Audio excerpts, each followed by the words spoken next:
we have some time to spend together, so I will make sure that I will put all my energy to send across the message that I want to share with you guys today. There are certain reasons why and his group have asked me to speak to you, which you will find out in the next few minutes.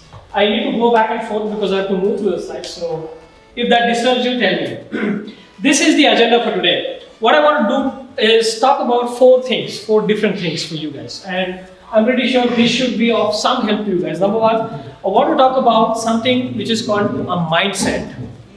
Yeah. I repeat again. Some of you were not there when I got started. If you have any difficulty understanding my accent or my speed, just raise your hand and say slow down or speak differently or say that in Telugu or say that in Hindi. I'm absolutely fine with that. So we talk about first. I will talk first about a mindset. Then we will go on and discuss a few things about how you build a career and what factors do you use or do you have to consider when you are choosing a MBA specialization. I will ask you to give you some tips because I did my MBA. Hopefully it will help you. And then I will talk about some intercultural sensitivity issues. In the sense, when you are moving from one country to the other or one culture to the other, what are the things that you have to keep in mind? And I will focus specifically on German culture because I've lived in Germany for over 8 years now. And I think I have a little bit of understanding of how Germans in general behave and act, which might be of help to you. And finally, based on these understanding of the differences in the culture between Germany and which culture we are coming from, I want to give you some tips which in my experience I found very, very useful, and I have given some of these tips to some of the other people who came after I came to Germany, and they told me that these tips were useful. So I'm hoping they will be of help to you also, should you decide to come to Germany for your future. Okay? As I said, I will not repeat it again. Anytime you have a question, just raise your hand and ask. Otherwise, I will just continue. Right? So the first thing I want to talk about is really the mindset. I will start with it in this way. You know what? I love exploring ideas and sharing them with other people. One of the ideas that has fascinated me a lot is this idea of mindset. Recently, someone asked me some questions, and that gave me this new thought of how a person's mindset should be. I want to share my thoughts about mindset with you guys, and I want to do that by sharing my own story. Now, like the story of everyone else's, my story also has a lot of details in it. Skipping tons of details of my story, I will jump directly to the aspect which is relevant to this talk. Now, without taking any pride in these, right now, I can claim that there are certain things in my life or certain distinctions in my life that I have achieved. And I want to show you what those are so you understand what I'm talking about. Right, so I was the first student from my high school to score 100% in a state board exam. I was also the first student from my junior college to score 100% in another state board exam. I was the first student from my high school to score above 70th percentile in the state engineering entrance exam.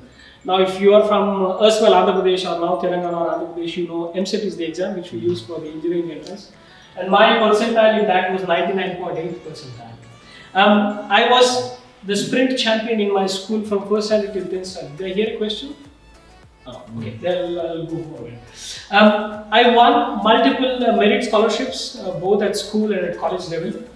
I won a gold medal in my engineering college. I was also the first student from my engineering college to win an inter-college technical paper presentation contest. And then I started working after my graduation. I started working, and at work I won multiple rewards and recognitions: Customer Excellence Award, Business Unit Star Award, Best Team Player Award, so on and so forth. And I was also recognized as the Employee Champion, Voice of the Youth, and multiple quarterly awards, etc. After some years of experience, I did my MBA and I graduated with honors. And graduating MBA with honors means being in the top 15% of the class when you graduate. And I won a Startup Challenge Award at my MBA or B school.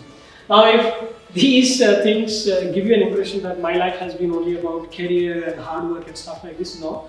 I've had a lot of fun in my life as well. Till now, so till date, I have lived and worked in 4 different cultures spread across 4 different continents of the planet.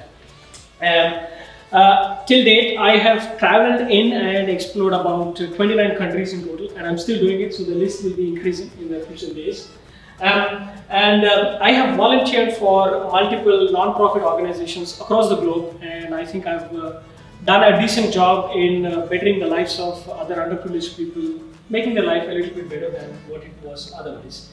And I have had a lot of adventure in my life, skydiving, scuba diving, rafting, rappelling, ziplining, mountain climbing, rock climbing, hiking, trekking, biking, marathons, lots of them. I could name even many more, kayaking and stuff like this. I've had a lot of fun in my life as well, and I enjoy my life to the fullest every single moment.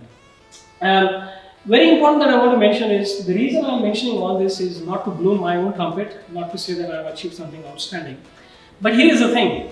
Most of my friends and colleagues, when they come to know about these things about my life, they assume some kind of things about me.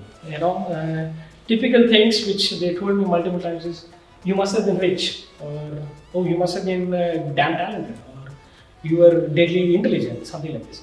All of them are completely false. I can tell you, I know about myself, everything about them was false. I was not rich when these things happened to me in my life. I know I never was intelligent as other people assume myself to be. And I know, even today I can tell, there is not even a single talent that I can claim myself to have. Here is the thing. In my understanding, most people in life, they assume that outstanding achievements or distinctions in life are a result of some extraordinary circumstances, like being born in a very rich family, or some special gifts or talents. And I say not necessarily. In fact, in my personal experience from working across the world and traveling across the world, the one thing that I've learned is consistent outstanding results, consistent outstanding achievements are more a result of mindset more than of wealth or talent or intelligence or any other extraordinary circumstance or special gifts that we would like to imagine. I was born and raised in a slum in Hyderabad in India. Now, the living conditions in which I grew up resemble something close to what you see. If you can see the pictures, I don't know if you can understand this, but this is how it used to be. These are not from my childhood days, but of course I didn't have a camera at that time. But this is how it used to be. I come from a slum in Hyderabad. You can imagine how things would be if you look at these pictures and if you can understand what I'm trying to say. Here is the important thing.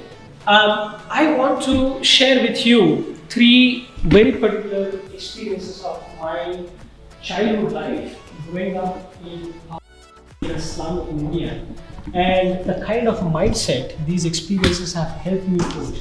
And I personally believe it is this mindset that has helped me transition from this kind of a life. So I'll start with the experience number 1. So the first experience I want to talk about is my pursuit of engineering education. After the 10th standard, I went to a government college in Hyderabad to pursue my 11th and 12th standard education. Now, government colleges in Hyderabad are like at the bottom rung of all the colleges that you can imagine. There were no regular classes. I want to aim for some better marks or higher ranks or something like that. This kind of competition was absolutely missing in the class. Now, I went to such a junior college and I aspired to study engineering at the university. Coaching centers to receive additional guidance and practice and tests and stuff like this. My college did not feature anywhere even in the remotest corners of the landscape of such colleges. And given the poverty that we were living in at that time, my father could not afford to send me to any kind of a coaching center. So as I said, their argument was very simple and I think it was a fair argument. But I believed in myself and I said, no, I will fight for this exam. I must tell you, people laughed at me when I said this. No, why not? So every single time, I remember this, every single time, every single person, my family members, my friends, the sisters and brothers of my friends, my college professors, or everybody, anybody would ask me, how will you do it? My question was, why not? why not? So what I did is, I went to all the coaching centers in Hyderabad and I asked them for a merit-based fee waiver. It was absolutely not possible, and I think almost all of them laughed at me.